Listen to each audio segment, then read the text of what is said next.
La Cafetera y Neutral presentan Plata o Plomo. El mundo en series. En el Juego de Tronos o ganas o mueres. Con Fernando Merlín y Ana Pastor.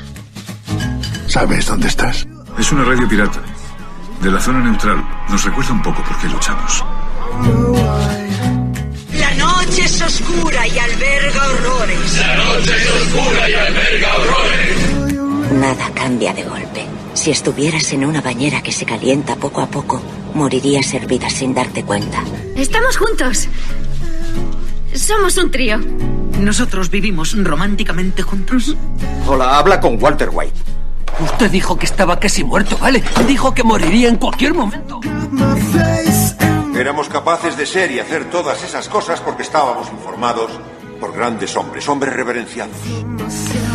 Plata o plomo, el mundo en series, esta propuesta que cada semana de la mano de Ana Pastor, Neutral. Ana Pastor, muy buenos días. Muy buenos días. Nos acerca a esta nueva cultura moderna de las series de televisión, de los programas, de las películas, de los documentales. Hoy con una propuesta bastante atrevida. Quiero que escuchéis atentamente esto que vamos a poner ahora. Tuvo lugar en la BBC. Es entrevistado un responsable de la empresa propietaria de la planta de pesticidas en la ciudad de Bhopal. Murieron más de 5.000 personas, 100.000 enfermaron. Poco después fue entrevistado en la BBC el siguiente invitado. Jude Finisterra, he's a spokesman for Dow Chemicals, which took over Union Carbide. Good morning to you. A day of commemoration in Bhopal. Do you now accept responsibility for what happened? Steve, yes. Today is a great day for all of us at Dow, and I think for millions of people around the world as well. Y en esta entrevista el representante de la empresa, por sorpresa, en la BBC, ante millones de espectadores, más de 300 millones de personas, reconoce el daño causado, anuncia unas indemnizaciones millonarias, el impacto global es inmediato, la empresa cae en bolsa de forma estrepitosa, los accionistas se enfurecen, honra, dignidad, humanitarismo, un gesto de buena voluntad de la empresa. Todo estaría muy bien si no fuera porque el entrevistado es un impostor. Forma parte de un grupo de activistas llamados los Yes Men, que se cuela en entrevistas en medios de comunicación para denunciar atropellos contra los derechos civiles y que hacen acciones de este tipo. Y hay un documental, los Yes Men, que hoy vamos a analizar aquí en el programa, porque la propuesta es bien provocadora, Ana. Sí, yo creo que, de hecho yo, fíjate, había oído de ellos, pero no lo recordaban en forma de documental, y de hecho no hay uno, hay varios. Este momento es mágico, es decir, colarse en un medio de comunicación tan importante y de tanto prestigio como es la BBC. La entrevista, para quien quiera verla, está ese extracto no solo en el documental, sino que se puede consultar en YouTube, esto que acabamos de escuchar, y es brutal porque el tipo sale ante esa audiencia, como tú decías, millonaria, pidiendo perdón y anunciando una gran indemnización. Y claro, enseguida desde esa empresa llaman a la BBC y dicen, oigan, que nosotros no tenemos ningún portavoz que esté diciendo eso. Y además no es la única vez que consiguen colarla de esa manera, sino que han continuado y lo han seguido haciendo en muchos ámbitos. Luego recordaremos alguno más, pero es más que provocadora, yo creo, y bueno, y te da también un poco la medida de un poco de la disrupción que hay también en el activismo social, ¿no? Bueno, es una forma de activismo, obviamente no a todo el mundo le gustó. Imaginaos a los representantes de la BBC que se les colase un invitado así. Tuvo un impacto brutal. La BBC tuvo que emitir un comunicado desmentido. La empresa tuvo unas consecuencias, una caída en bolsa absolutamente formidable. Esta es la explicación que daban en el documental. En 1984, cuando la planta de pesticidas que tenía Union Carbide en la ciudad de Bhopal explotó, murieron más de 5.000 personas en cuestión de semanas y otras 100.000 enfermaron de por vida. Fue el mayor desastre industrial de la historia. Sin embargo, la empresa llegó a un acuerdo con el gobierno indio y pagó una indemnización de $470 millones, lo que significa que a la mayoría de las víctimas les correspondía menos de $1.000. Por eso, decidimos actuar por ellos. Construimos una página web falsa de Dow Chemical, dowethics.com, y esperamos y esperamos. Les llegaron propuestas para dar conferencias, pensaban que estaban comunicando directamente con los representantes de la empresa y ahí, en cada una de sus participaciones, tanto en conferencias públicas, ante accionistas, ante inversores, y mostraban un rostro cada vez más atrevido hasta que recibieron ese mensaje de la BBC. Claro, los filtros en un medio como la BBC son muy importantes, pero no es tan descabellado que consiga un impostor sortearlos y acabar en antena, ¿no? Y además es que la coartada es perfecta, porque una vez que tú consigues colar un gol de ese nivel, bueno, ahí en el de la BBC ya, claro, cuando se descubrió el pastel, pues ya los tenían mucho más ubicados, ¿no? Pero es verdad que conseguían ir, como tú dices, a conferencias. Una vez que ya has estado en una importante, te invitan a otras. Bueno, consiguieron llegar incluso a colarse como uno de los portavoces dentro del edificio de la Casa Blanca, creo recordar que de la Secretaría de Estado de Comercio. Llegaron a dar conferencias y una cosa que tienen que es así, que es muy provocadora, ya no solo colarte y hacerte pasar por alguien, sino el propio discurso. En uno de los documentales retratan cómo en una gran conferencia ante cientos de personas decían que una manera de mejorar el tema del textil en Estados Unidos es volver a la esclavitud.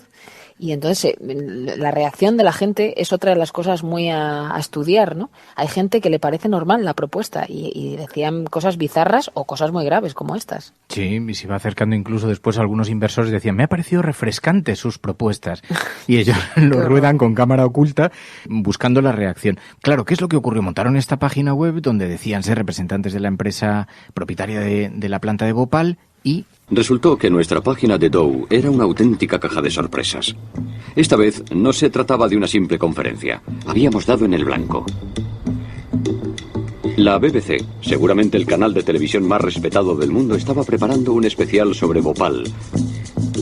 Y querían saber si Dow iba a compensar por fin los daños sufridos. La entrevista, afirmaron, la verían 300 millones de personas. Era lo que habíamos estado esperando. Para gran sorpresa de la BBC, Dow les contestó diciendo que sería un placer hablar en público sobre la catástrofe.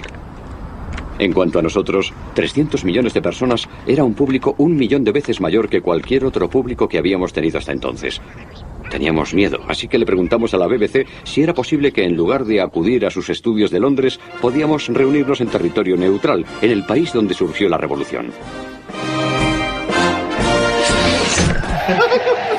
Y allí que acude la BBC hasta un pequeño local en París, le colocan un croma y conectan con ellos para esa entrevista en directo que ven millones de personas, que provoca una hecatombe en bolsa de la empresa propietaria que les obliga también a tomar alguna decisión después de haber olvidado este accidente, esta tragedia, y de haber indemnizado de forma muy precaria a las víctimas. Pero allí que consiguieron, claro, los filtros, digo, es verdad, tú decías, entras en una conferencia y eso te da acceso a otras, y aquí pasa igual, claro, accedes a la BBC y de ahí la cadena de medios que quieren entrevistarte pues es bestial. Después de la BBC además claro, es BBC Televisión, pero también BBC Radio a continuación, o sea, la notoriedad fue gigantesca. Y te provoca una duda, ¿no? A mí me provoca una duda. Por un lado es atrevido, provocador, como estabas tú recordando. Claro, el fin justifica los medios porque ellos lo hacen con una única obsesión hasta el día de hoy, porque han seguido haciéndolo también con el cambio climático, con otras cosas, y es denunciar situaciones claramente graves e injustas. Pero claro, sobrepasan tantos límites, que es la manera de colarse, digamos, en el sistema, que te provoca la duda, ¿no? De si realmente, claro, luego las consecuencias que tienen lo que hacen va mucho más allá de un Michael Moore o de otro tipo de activismo social llevado a los medios, ¿no? Está muy bien traída la reflexión. Ahora os voy a contar por qué hemos llegado a estos activistas, cómo hemos llegado a ellos, porque hay una historia que nos va a hacer pensar sobre precisamente los límites, los márgenes en los que se desenvuelven, ¿no? Pues tú has visto después la página web, lo han hecho en otras muchas cosas y siguen haciendo a cuestiones como estas, ¿no? Absolutamente, y además decíamos, ahora hay que ver, porque claro, una cosa es el chiqui y colarse en Eurovisión, como el equipo de Salvados nos la coló a todos, y otra cosa es denunciar, como estábamos diciendo, temas sociales de impacto medioambiental o de impacto de justicia social. Pero si entras en la página web, a día de hoy siguen haciendo cosas. Os podéis imaginar con Trump en el poder, si esto ya viene de hace muchos años, un poco sus obsesiones, ¿no? De hecho, uno de los links que hay pues tienen que ver con eso, ¿no? Con lo que está pasando ahora también, y está muy centrado sobre todo en empresas, y cualquiera que entre en la página puede ir viendo todas sus acciones. En este caso, por ejemplo, cuando denunciaban las indemnizaciones en Bhopal, la BBC tuvo que desmentirlo en antena, la propia compañía en antena, para intentar frenar en bolsa, pero además los medios se volvieron contra ellos también, y recibieron muchas críticas diciendo, no creen que han provocado sufrimiento a las víctimas verdaderas periodistas de Bhopal que les han hecho creer que recibirían unas indemnizaciones que después nunca cobraron. Es decir, que también el sistema se revolvió porque vio que en esa fisura pues habían entrado de forma... Pero fijaos, es que la contestación de la empresa tuvo que emitir un comunicado que emitió la BBC después de desmentirlo. This morning, a false statement was carried by BBC World regarding responsibility for the Bhopal tragedy. The individual who made this statement identified himself as a Dow spokesperson named Jude Finestra. Dow confirms that there was no basis whatsoever for this report. Well, earlier today we carried an interview with someone purporting to be from Dow Chemical, a company which subsequently bought the plant from Union Carbide. This interview was inaccurate and part of an elaborate deception. Esa entrevista no era cierta, era un impostor, decían la empresa, se afanaba por decir la BBC, pero los efectos, las consecuencias fueron inmediatas en la bolsa. Y decían a Pastor, claro, algo que es muy interesante, ¿no? Los márgenes, los límites, te hace replantearte. En este caso, dices, bueno, el interés, al fin y al cabo consiguieron devolver la preocupación y devolver el foco a una crisis que habían pasado ya muchos años, habían muerto más de 5.000 personas, 100.000 personas enfermaron que no tuvieron derecho a indemnizaciones, y esto consiguió volver a colocarlos en el foco. Pero os voy a contar una pequeña historia. Resulta que a esto hemos llegado porque hace unos días nos invita François Mousseau, el periodista francés, a unos ejercicios que hace que se llaman Diario Vivo, donde salen protagonistas de noticias contando pues informaciones, o bien que han trabajado siendo periodistas, o bien porque son parte de la noticia. Y salió un muchacho que explicó, dijo, ¿conocéis a los Yes Men? Hacen esto, y explicó esto que os acabamos de contar. Dice, pues yo soy de los Yes Men en España. Y he salido, por ejemplo, en todas estas televisiones, y puso un vídeo con un montón de entrevistas que le habían hecho en la puerta de la sede del PP, haciéndose pasar por el grupo de amigos hipster de Mariano Rajoy. Y habían conseguido que un montón de medios hablasen de ello. Ahí el público se reía, tenía mucha gracia. Después también me colé en la manifestación de Colón de Vox, y allí todas las cámaras les enfocaban y les entrevistaron. Y decía el tipo, dice, hasta que un día patinamos y montamos una página web haciendo creer que íbamos a organizar un tour por el recorrido que había hecho la manada.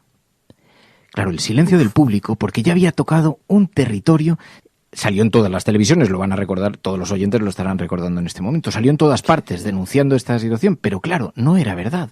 Publicaron un comunicado, algunas televisiones se hicieron eco, pero otras siguieron diciendo, bueno, ¿será que han dado marcha atrás porque se habrán asustado? Están denunciados por la familia de la víctima, les piden además una indemnización muy fuerte, les piden años de cárcel.